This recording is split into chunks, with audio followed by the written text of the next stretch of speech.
I feel like knowing the name of something, anterior midsingulate cortex, doesn't fundamentally change us. But one thing I like about biology is that willpower, if somebody feels they don't have it, feels like this thing that other people have, but everybody, unless they're brain damaged, like a hole through their head, has two anterior midsingulate cortex, one on each side of their brain. Everyone has one. They have two.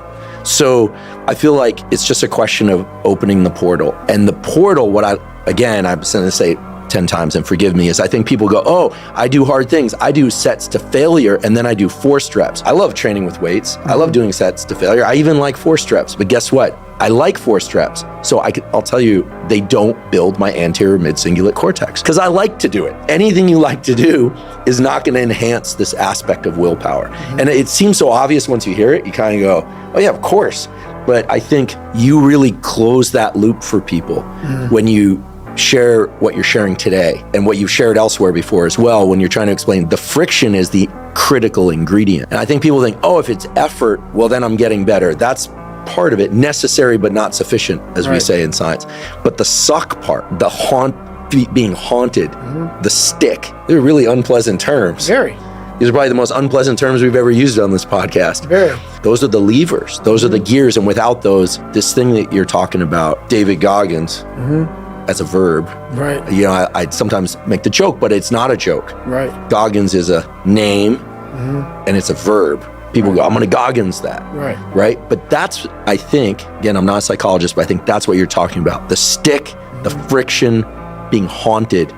It's the suck part that grows this anterior midsingulate cortex. So now you know why there's so many people that fail in this world to figure out their purpose in life. Where do I go? Because to grow that, you may not look like me, how my daily life looks. It don't look fun.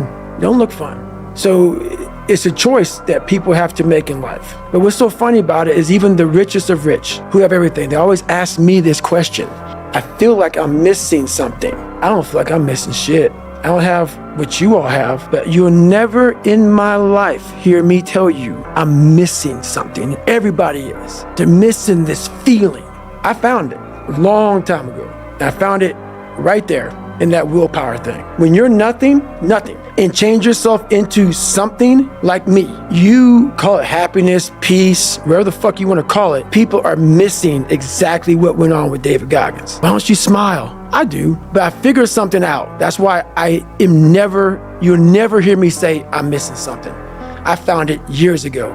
You find it in the suck. You find it in the suck, and you find it repeatedly in the suck, to the point where you know exactly who you are. Most people are missing something because they don't know who they are. They never examine themselves. They've never done this experiment on themselves. The lab rat, we're all lab rats, but you're also the scientist. You create your own self. Most people are missing something because there's so much trapped in there. I don't even want to say potential. I think that's word used out too much too. There's so much in you that God or wherever the hell you believe in, or if you're an atheist, in you that you have not unlocked, that you walk around with this gorgeous wife or great husband and all this money. You're like, God, I feel like I'm missing something.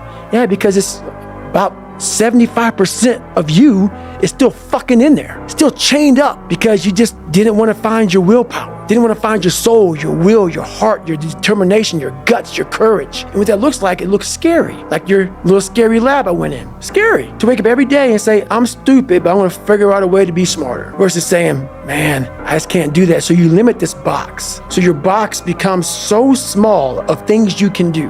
My box wasn't even a box. It was a fucking little pinhole. And then through examining myself, getting some willpower, some courage, it became bigger than this table. But that's what we all do. That's why I wanted to come here today and talk to you about real shit. Not no fucking like hacks. There's no hacks, bro. It's you against you. You against you. And if you misunderstand that, you have a real problem. A real problem. I can understand you misunderstand me running down the street, shirt off, fuck this, yeah. I can get it. I get it. If you misunderstand what I'm saying right now today, the problem is you, and you don't want to fix it.